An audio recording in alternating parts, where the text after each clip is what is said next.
It might Yeah, be. Yeah, I've got while YouTube is like, I think there's just too many programs running. This PC is starting to slow up. I've got a virus. I don't know whether it exists. The antivirus software just trying to get me to buy their product, but there is something that needs cleaning up. Yeah, there is that.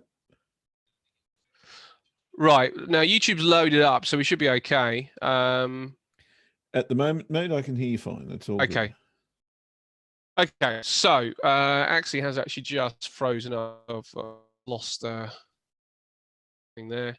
Right, let's talk about the market because the FTSE looks heavy now. You and I, I've just been off air. Welcome, everybody, by the way.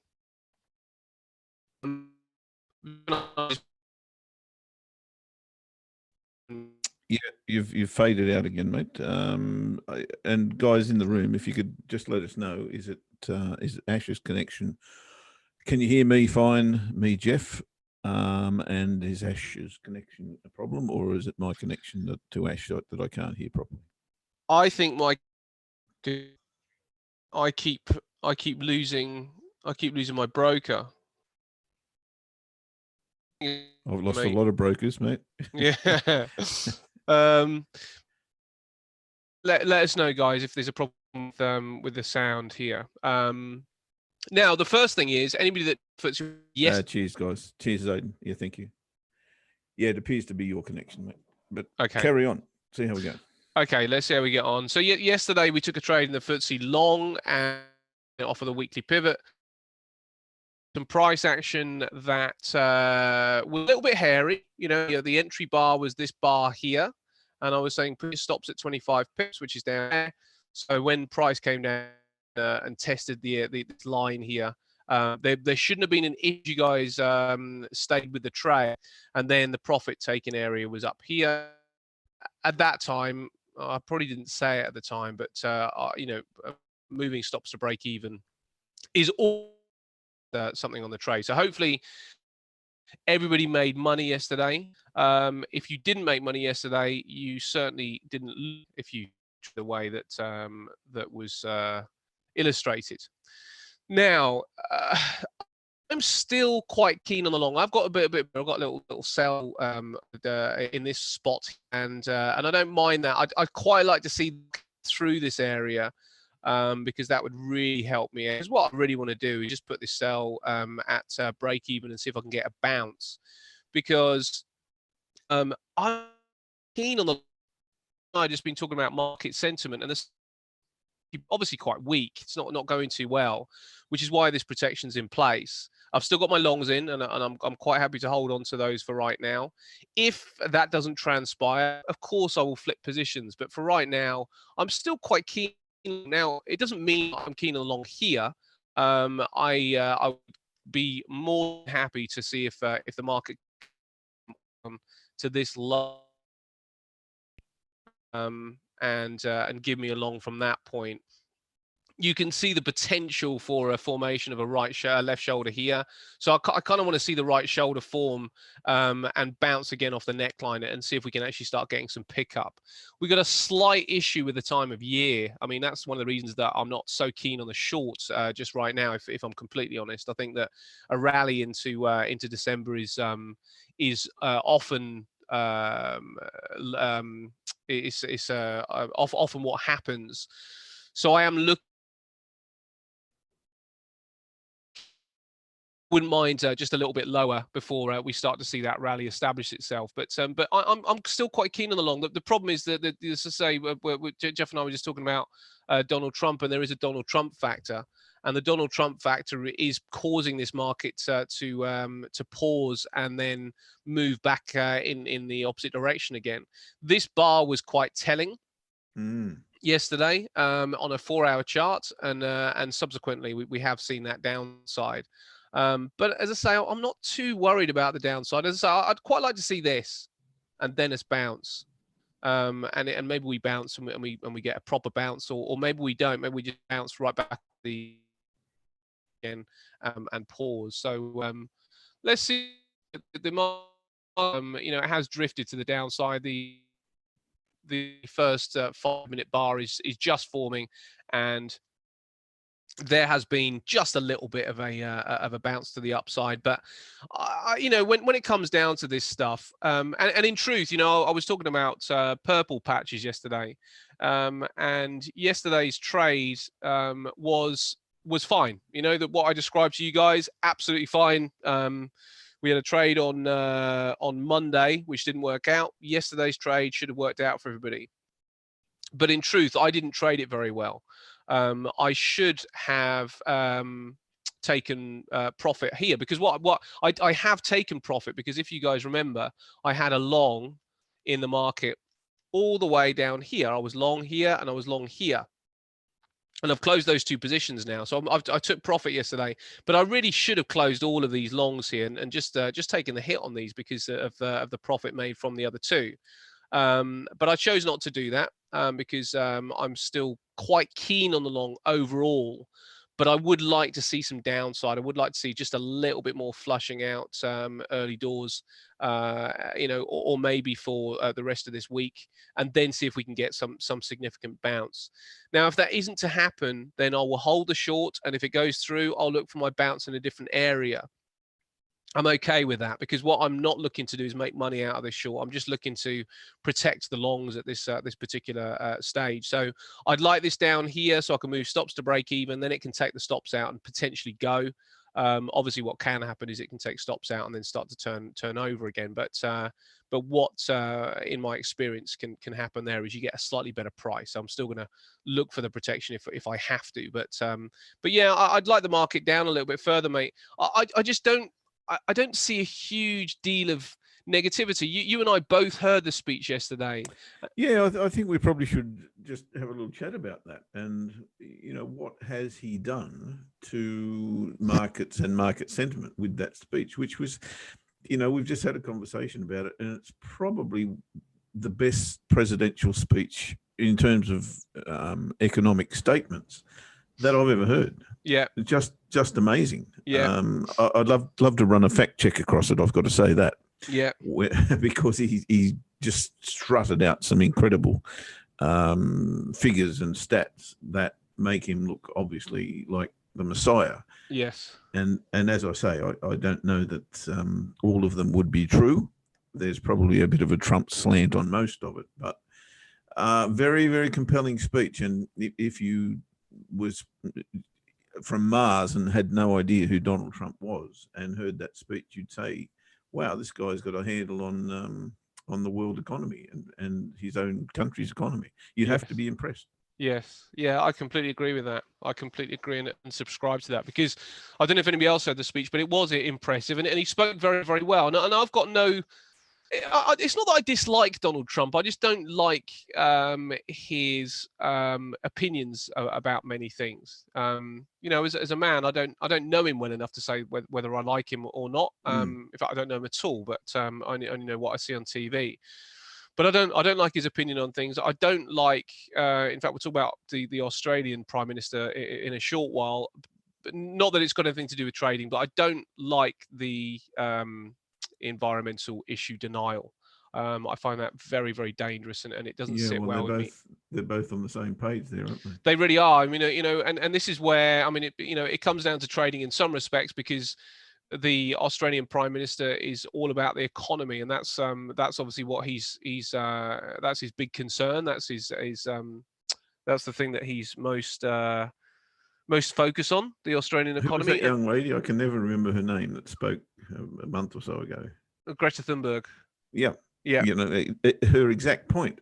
They're just rubber stamping exactly what she said. Yes, they are. Yeah, and it's a worrying period, for all things that are to do with the environment right now, and it's I don't know, it's kind of scary times we live in, and I hope that doesn't ultimately kind of start the demise of the world, because there was a report yesterday of the coral around Australia, and it is incredibly worrying, and how there is a direct connection with the diminishing of the coral and the continuation of the coal mining industry. So it's a concern. There's no doubt about it. It's a real concern for the world, and that's what Yet politicians tend to ignore it, and that's yeah. the problem. Yeah, it is, and it's a shame that that we can't kind of like move into an environment where the politicians can actually make money out of clean energy, because that's the thing that's stopping them. That's the thing that's exactly right. That's why they're denying it, isn't it? Because they're more concerned about the state of the economy, which I understand. You know, it is people's livelihoods and people's jobs, but there's got to be just a little bit more acceptance of the fact that if something isn't done, then you know, not it, the thing that concerns me more is the nature side of it. But actually, the human race is in a lot of trouble if the food chain gets destroyed because they destroy nature, and the amount of plastic that some of these fish are ingesting as well. It's just a bit of a concern. So that's my big problem with Donald Trump. But you know, back to the speech. It was very well delivered, very charming, and I think if I was a Trump supporter, then he would have just won my vote back again for the for the 2020 election. So now on that, where it does come down to trading, what did he say? Well, the big thing is that he's incredibly bullish is the wrong word, actually, because that would suggest you know, up and positivity. He's incredibly antagonistic, I think is probably a better way to put it, with China. You know, he doesn't accept that that China are the power that they are in some regards. He even spoke about the EU and how the EU are putting tariffs on the US, and the US will reciprocate, and they're effectively fed up with the way that the EU is treating the US. So hard to deal with those guys. Hard to deal with. yeah. This is the yes. He did say that, didn't he? So they're hard to deal with, and he is and he's quite happy to ruffle feathers, which is a good thing in many respects. But it did put the spook on the market. You know, the market wants a deal. The market wants a trade deal. Now, just on that, he didn't say there wouldn't be a deal. He just said if there's not a deal, there will be further tariffs. Which kind of, this is the reason that I'm still quite bullish on the stock market. You know, I don't see the stock market kind of crashing down. Now, I think this price action that we're getting this morning so far could be, you know, we don't know, but it could be quite telling, because so far the first 10 minutes of trade have been fairly bullish. You know, the sellers haven't really started to take control of this market. The buyers are still managing to hold on in this area, and I'm tempted to take this this hedge off the table, because this looks okay to me. You know, I haven't really made a complete choice about it, and I think I'm going to have to let it develop a little bit, because what obviously can. It's very rangy and low volume by the look of it. Yes, it does look like that, doesn't it, mate? But this is the issue slightly, is that a pop to the upside is going to lead us to this this daily pivot along with this trend line, and then we might start to see the move down. So if anybody wants a little you know, a short-term trade, I think, you know, maybe kind of like taking a long there with a stop down there.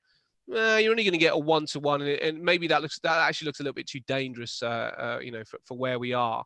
My slight issue is exactly that. Where are we when we come down to price? You know, where is this? Where is the phase that we're in right now on the longer term time frames? And when I bring up a 4-hour chart again, then yeah, I can see that there's some support here. But I'm not sure how significant that support is going to end up being. It is the top of the shoulder in some respects. You know, we're bang on the line of the shoulder here, but I would prefer it down here. So it may end up being to my detriment in as much that I'm going to have to manage this short if the market doesn't break down. But I would like to see it break down, because if it does break down, then I'm not going to be too concerned that we're going to go through this level at this stage. And if we do, then I will hold on to the short. But if we don't, then I'm going to just, see if I can get the stops to break even, not try and make any money down here, which, is sometimes, tough to do, because there'll be quite a lot between this point and this point, 60 pips.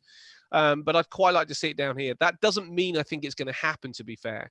I think this area that we're in actually is not a bad hold line at all. The fact that we're through this trend line does suggest further downside, and there could be a bit of a struggle. But I'd like to see this area. I'd like to see it, and then if it retests this area and holds again, then I'll take the hedge off. If not, then I'm going to let this run and see if we can come down. The other thing is this line here, which I'm going to bring to onto a clean chart. This is the real level. We go down from the 3rd of October, and when we extrapolate up, look where that puts us.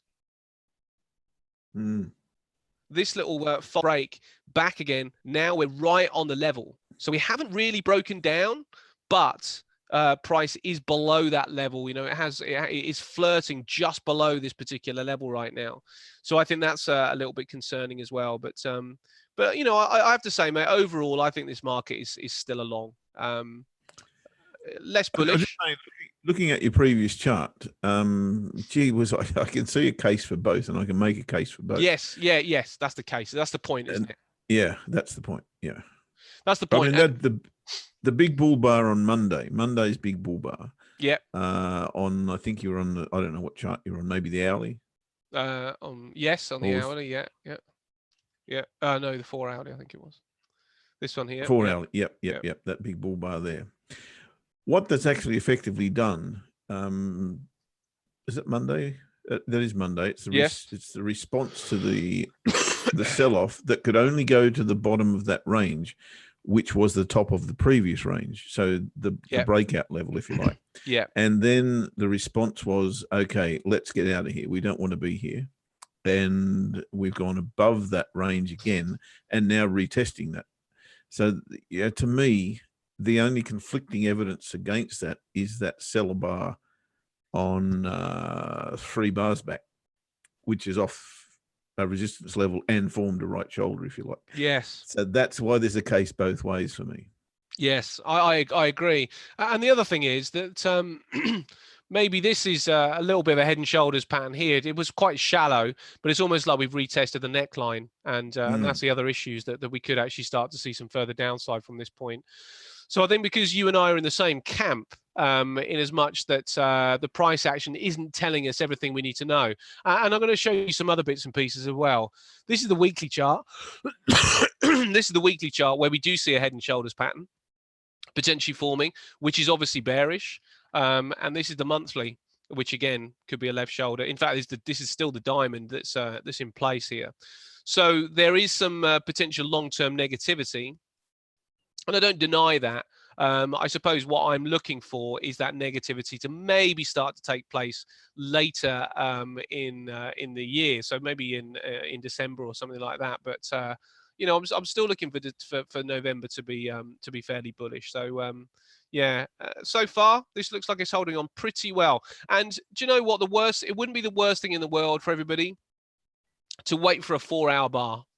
Let price action just mess about here for the next 4 hours, because if this does hold over a 4-hour period, then you've got an entry at the high, you've got a stop at the low, and then you can see if it picks up again. Because as I said before, yesterday, my sentiment hasn't changed. I think we're going to get a decent long out of this. Now, I don't know, obviously after yesterday, it looks pretty spooky and maybe a little bit foolhardy to suggest that we might actually get up to these upper levels up here, which would be the target.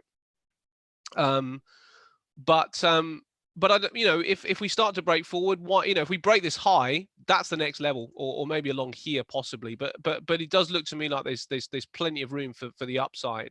So I'm still pretty bullish the market, mate. But obviously, yesterday's speech doesn't help. So the way that I will treat a speech like that is I will just see if the market makers and the sentiment in the market continues to be bearish after the first reaction. or whether it can hold, and whether it's just basically looking at and going, well, he didn't really say anything substantial. He just said there would be tariffs if they don't get a deal. If they don't get a deal, so now my thinking is maybe the market just needs to wait for the deal. Which could cause some pretty choppy price action, and it's not necessarily that will be the next thing in play. There's so many other things that are coming up. The UK elections coming up. The Fed is going to be coming up with a rate policy and a rate decision as well. Great attack on the Fed, wasn't it? Again. Well, totally predictable, yes. Well, do you know what? It was an interesting thing, mate, because I didn't predict that really. That wasn't really at the forefront of my mind, but you were all over it. That's exactly what you said, and it was pretty much the first thing that came out of his mouth. The one thing that didn't happen, I expected to wake up this morning and I had a couple of trades against the dollar set ready for that speech, and neither of them triggered. And I was stunned. I thought that he would just be talking the dollar down so much, that the market would have to respond. It wasn't the case, and it really didn't respond at all, did it? No. Do you know what was interesting? Because I think almost the counter was going on, because as he sort of like said, the Fed is just not helping us out. Then it did actually suggest that the dollar was going to remain fairly strong. And nothing that he did was going to affect that. So I don't think Donald Trump's going to have much effect on the dollar, if I'm completely honest. And the other quite interesting thing I think in the price action and the barometers is gold. Gold did see a little bit of upside return, but this is another one that I think people will need to watch out for, because if gold doesn't pick up here, that's also going to suggest that the market's got a little bit further to go before it comes back again. It's possible that gold does start to create some bottoming down here, but I'm pretty sure. What was the level that Ainsley was picking out? Wasn't there? Was it? It's a bit lower. I don't know. I'm looking for this level. I've been asking all week what was Gary's level on it. Oh, do you know what? Look at that. It was a sweet spot. That actually does look like the first point of call for a buy. Mm-hmm. Could be. I can't remember for the life of me.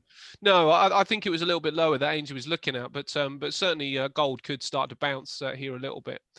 So the bottom line is, guys, when it comes down to the FTSE, I've got trades that I need to manage. Jeff and I think, are in agreement when it comes down to making a case for both sides. My sentiment is still long, but my area isn't in place. I don't like this area for a long. So if you guys are looking to trade this, I think we're in no man's land until it's proved otherwise.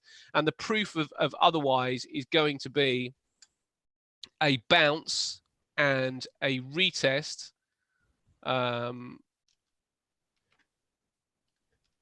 A bounce up and a retest back down again, hold again, and then I'll be looking for. I'll be a bit more confident about the long, and I'll probably take this hedge off. But if it's not here, then the market just needs to come down a little bit further, to my mind, just down here, and then I think the longs are in play. So let me give you guys some levels. So we're looking for a bounce and a retest and a hold, or we are looking for, and when I say a hold, you're probably looking at a 15-minute bar at least, which suggests that it's not going to dip and close below the level. An hourly would be even better, because remember, we're looking for a longer-term trade. So an hourly bar which holds the price again when it comes to retest would be enough. Doesn't matter what the bar looks like. I never worry about that. What I'm interested in is, has it closed below? And if it hasn't closed below, then I'm quite happy to go long. The look of a bar is a guide. It's not a hard. Its bar is fairly telling, and yes, it's a selling bar, but it's what it suggests. It's what the bar actually illustrates, which is important to me, not what the bar looks like. So what was I going to say? Oh yeah, levels on the UK 100. So you guys are looking at really no longs until 72.60. We're at 73.30 right now, so 72.60. So you're looking for a 90 pip dip to the downside before you can look for a long, or you are looking, as I say, for a move higher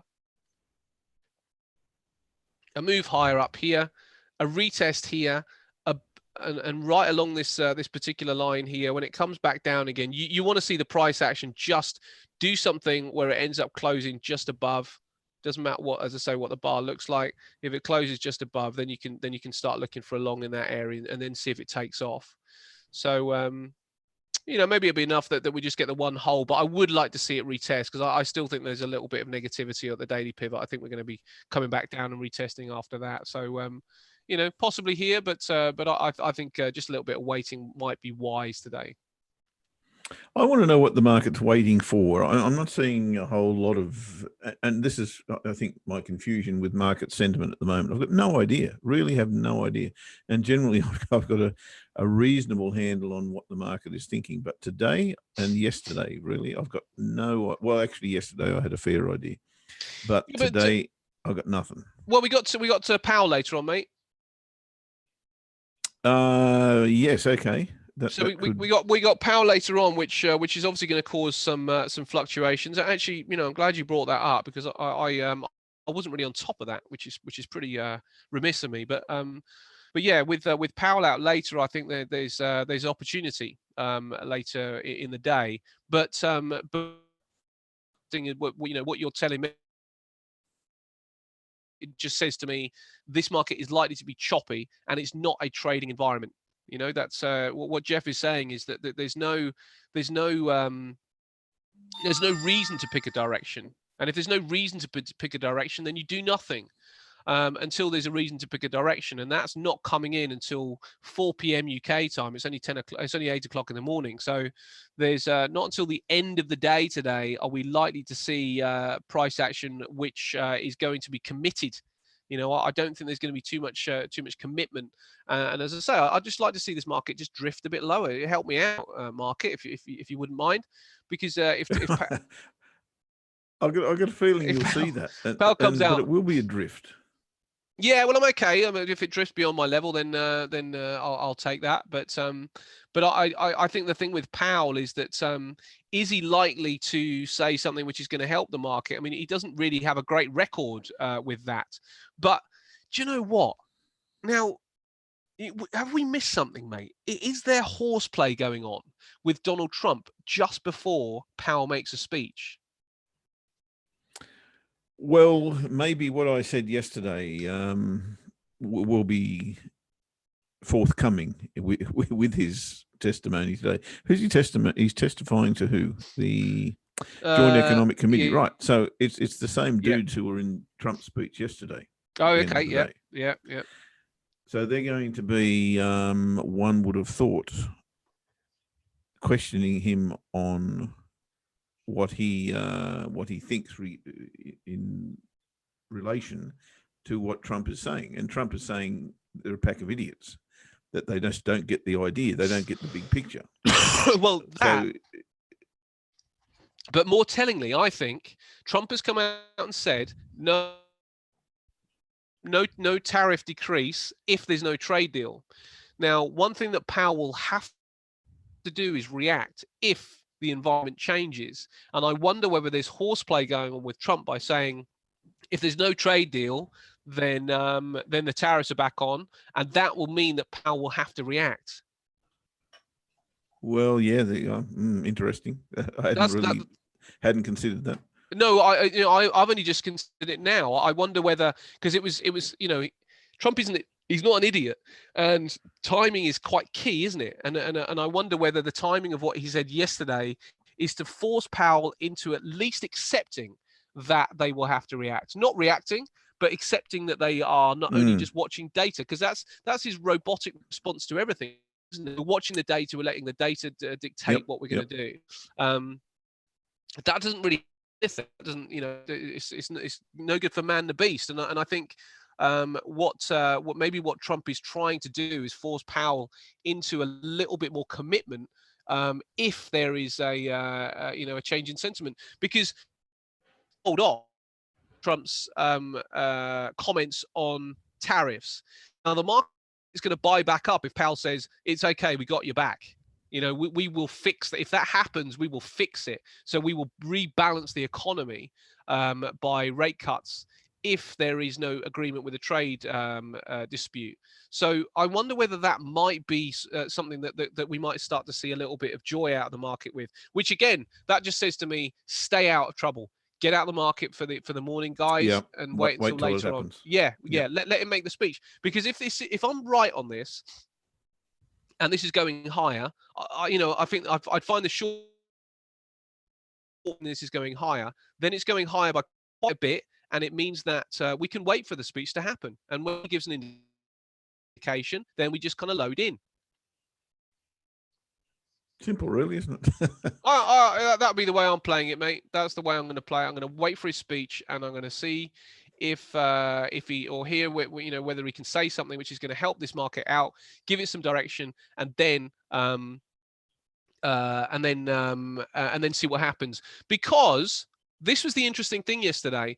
The reason that I took my profit, and I took it at the high, I got a great price of closing my trades on this one and this one, was because this bar here was the hour just before Donald Trump was due to speak, and then this happened because there was no more commitment, a huge move to the upside, no more commitment just before the speech. The speech happens, and then the reaction after the speech.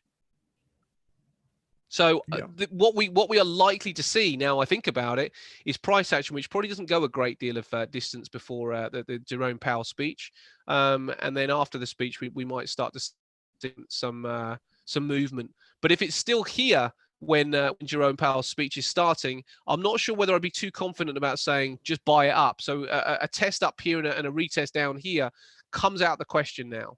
We've got to wait for that speech. So as I say, I would encourage everybody just to take the morning off and come back, but just before the speech, listen to the speech, and then make your choices. Happy days. Should I have a look at some currencies? Yes, when it comes down to currencies, different matter, but that's my play on the FTSE. So instead. All right, mate. I'll take a look at what we've got so far, and then we'll investigate what is potentially, or what's in my mind. I'm on Aussie yen because that's in back of my mind. But let's start with the trade that we do have in the market. Euro dollar. That's still looking pretty good. I haven't readjusted my targets yet, and I think they're pretty much the same. There's a couple of options here. One of them is right there for mine at 109.50. The other is right about there at 109. So it's one or the other for me. I think what I'll do when we get to 109 is just trail very tightly on maybe an hourly bar or something like that. And if I can squeeze the other 50 pips out of it, then happy days. Of course, we're not there yet, but this looks anything but bullish for mine, and more than happy to be in that trade and stay with it until I hit something substantial, which is one of those two levels, in my humble opinion. If you're not in it, then I wouldn't worry too much about it. It's the one that got away at this point, if you're not in that trade short. Now, I was in a trade yesterday, and I think I said in this show at the time, what on earth am I doing long euro yen when I'm bearish the euro and bullish the yen? Well, I got the profit that I wanted, which was TP1, of course, but I only took a third off at that point. Didn't have a lot of money in the market, to be fair, because I was going against my grain, but it did set up technically. And, if you're not taking profit here on an intraday basis, then something's really wrong. And I said that at the time as well. But I held on. I held the other two positions and finished up losing, I think, what's a quarter of a third. That's what I lost. So it's not even a round of drinks at the end of the day. So I wasn't concerned about it. But it just goes to show you that if you're trading against your bias, you've got to take these profits as quickly as you possibly can. And against momentum, I've got to say, you're trading against that as well. So I need to lock that into my own thought process. I generally do, and probably what I should have done. I think we were talking at the time when price was actually going through the entry level, and what I probably should have done at that time was just put my stops at entry and taken the profit that we had already had. But anyway, I didn't do that. But the point now is where we've come from and to. And where we've come from is a potential false break, which didn't play out to a large degree. And now we've taken out and got a new low and potentially a new lower high. So this is now bearish for me until we get back above the daily pivot and this trend line. Pursuant to what we were talking about before, I can make a case for both, but you've got to be on the side of the bears here right now, I would have thought. And because I can see a case for both, same, I'm just going to sit out until it plays out. And if it does play out, I'll do exactly the same as I did before and take a very, very small risk trade to the upside, with my bias most definitely to the downside. So that's Euro Yen. If you were following that yesterday with me, that's how that panned out. I'm really super keen on the Aussie. And this is once again looking for a price to get short.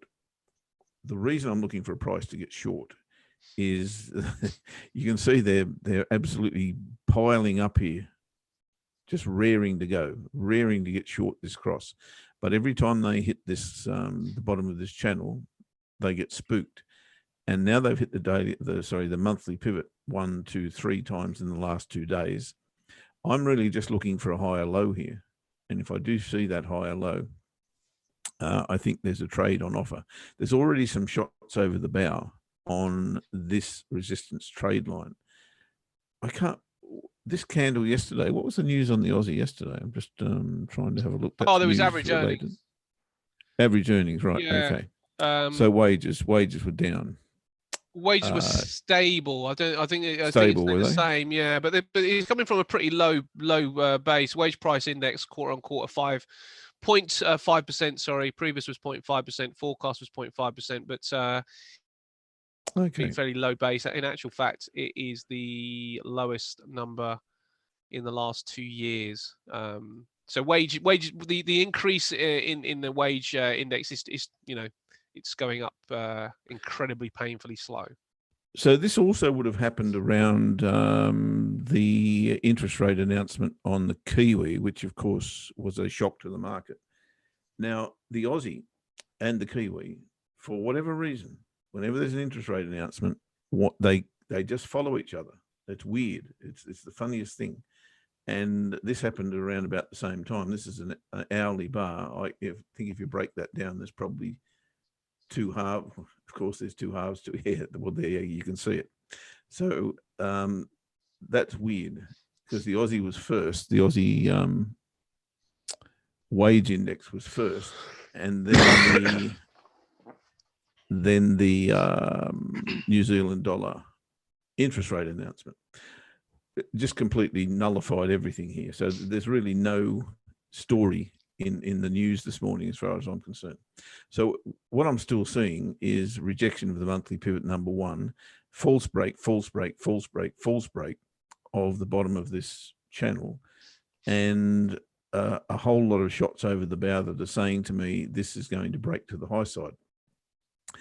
So I'm on board with that, completely on board with that.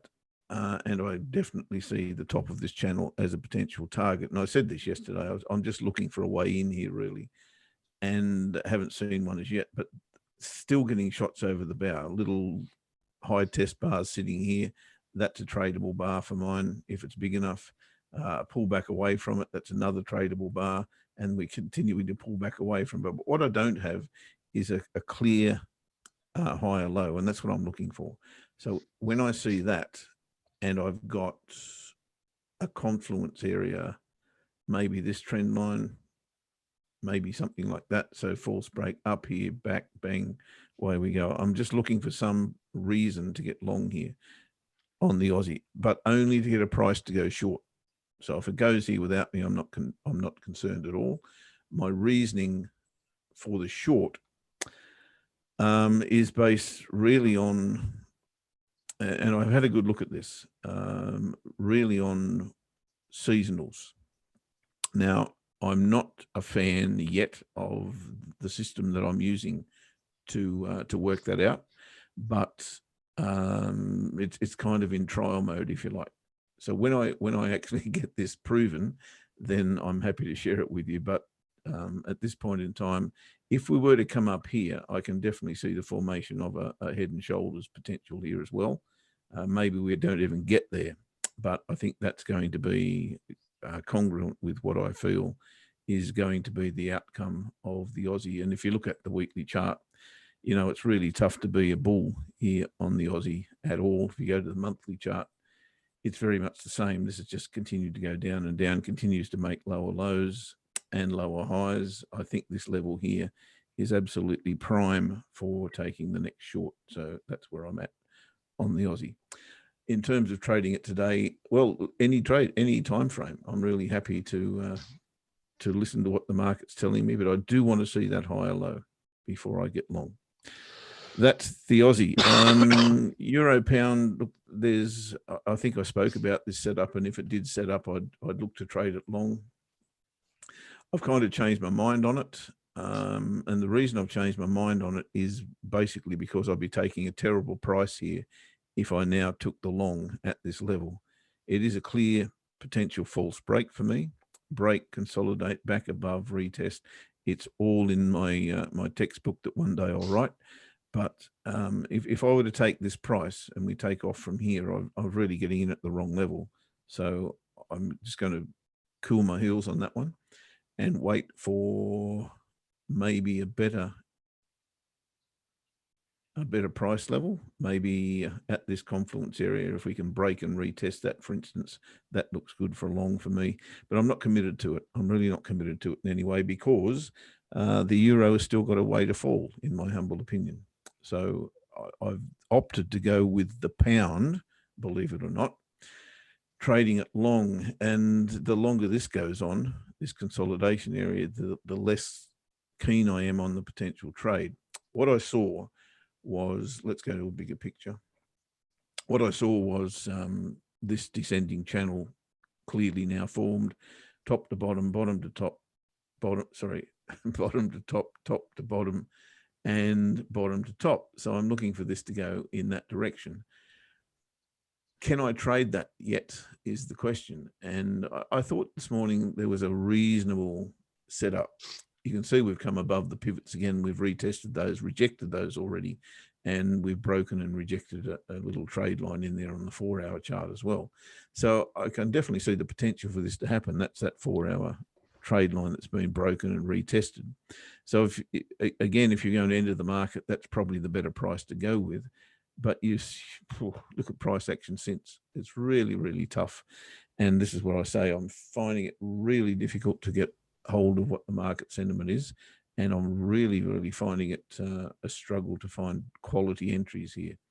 I really should right now cancel that order. And I will on my own account. Unfortunately, the people who I've broadcast that to may not be in this room and won't get that. And that's the problem that I face with different shows during the day. But I've now cancelled that order. The order was above this buy. That was the entry. That was the stop loss. Really, that's trading a breakout now as this continues to go into consolidation. I may well get back into it, but it will be at a different area. So maybe off this trade line, I'll look to trade it long. If I look to trade it long, the longer this goes on, the less likely that is to be the case. What I'm more likely to do is zero in on an hourly time frame, for instance. Let's get rid of all this garbage now. You can almost guarantee if you see more than 2 or 3 trade lines on my chart, then I'm confused and I need to get rid of them. So right now, I'm looking for a clear consolidation area so I can trade from bottom to top, top to bottom, and really it's just not there at the moment. So that is definitely one of those that I'm talking about. Consolidation areas where we can look to trade top to bottom, bottom to top, etc., etc. We're currently midstream here on pound yen, and for that reason, I have nowhere to go. One I am stalking, however, and this is where we started this little journey, was Aussie yen, and the reason is pretty clear to me. We've got, not that there's a great range in here, but I love to see this scenario where we've got false break, false break, false break. I'm going to call it the 3 bamboo shoots from now on, rather than the 3 little Indians, because that's somebody else's candle scenario. I know Julian loves these little sayings. It's all bullshit, and that's great. I like having little conversations with people about that. But to me, it means something because it's happened many, many times before. So I'm expecting this to break out to the low side and go to a support level. That support level is pretty clear to me. It is not only the monthly pivot, but if you have a look at this level across here, that's pretty much where I'm at. So I'm looking to trade this down to here. And again, we're at the daily pivot. It's a great place to find an entry. I just need something of confluence to help me out here. I've got a little trade line coming through here, so that's going to be it. That one, or really, actually, I didn't see that before. I've got that one there, but it's already, as you can see, been hammered. What I want to see here is get above that, fail to get beyond any resistance area here, then come duck underneath it and retest it from below. That clears this congestion area, if you like, and gives us the opportunity to trade down and take profit clearly at this low, and then get the heck out of here when we hit either that level or the monthly pivot, which is around about the 74 mark. So, there's 50 or 60 pips available there if it does set up. And I think that really, mate, is my focus for the day, Aussie yen short. And that's probably all I've got. Again, confused by market sentiment. I'm not 100% onto it. And I do see drifts. I'm glad I'm in the euro short at this point in time against the dollar. But that's kind of where I'm at. Yeah, that's fair enough, mate. Well, the FTSE actually doesn't look too bad down here. I think there will be some holding on. It looks like it's carving out something of an area of accumulation. But as I said before, I think the wisest thing to do right now would be wait for that Jerome Powell speech. The only other way to play it is with a wide stop, and I don't mean a wide stop where you will have to go so far down that you're not going to make any profit out of it, because I still think that the long is potentially in play. But let me show you the only other potential here is to maybe not put the stop at the low of the bar, but maybe putting the stop another 10 pips below, so around about 30 pips down, just to kind of make sure that there's a bit of room. That's the only other way that I could see this FTSE being a tradable opportunity this morning, just to give you some room to breathe. But it looks okay, mate. I have to say that the hold that we've seen over the first hour coming up now is a fairly good sign. I don't think necessarily that means we drive up until the Jerome Powell speech, but what it does suggest is that we're unlikely to drive down. So I think the Donald Trump speech yesterday has probably had its effect. So from here, yes, you could flip a coin and choose your poison, but the market is still just slightly edged to go higher, and that's why I think that it wouldn't be the worst play in the world to kind of have a nice wide stop. And as I said yesterday, the idea will always be to add if the market goes in your direction. So 30 pip stop, maybe 1/3% risk. That would be an okay trade. It's not something that I'm necessarily calling or advocating, but if people are desperate to kind of trade this, which is a bad place to be actually, then it's not a great plan. No. All right, I tell you what, scrap that last 5 minutes. I can hear the Eagles in the background. But okay. I'm not allowed to sing it because I'll get barred. No, Jeff's talking about Desperado. So yeah, no desperate trading here. Just sit and wait then. Yeah, because to be fair, if that order goes in the now, you'll probably be waiting until for another 8 hours regardless. So you may as well keep your money in your pocket until later. But it looks good. I'd watch the price action around this area, and if it hasn't, a really good sign, I would suggest. Aside from that, mate, I'm done as well. I don't think there's anything else. No, I think the market's talking to me at the moment, saying just wait. Just wait. Yeah. Well, the market's waiting. So given that, I think we wait as well. So the read that we both have is choppy price action, not going to go anywhere. And I hope everybody recognises why. And certainly the price action is suggesting the same thing. So we will leave it there for the day. Back tomorrow, same trade time, same trade channel. And, What time is that, mate? it's going to be at 5 to 8. 5 to 8. That's a date. Don't you be late. Okay, see you tomorrow, guys. Have a great afternoon, evening, or morning, depending on where you are in the world. And we will be back anon. It's hump day. Go find a hump. See ya.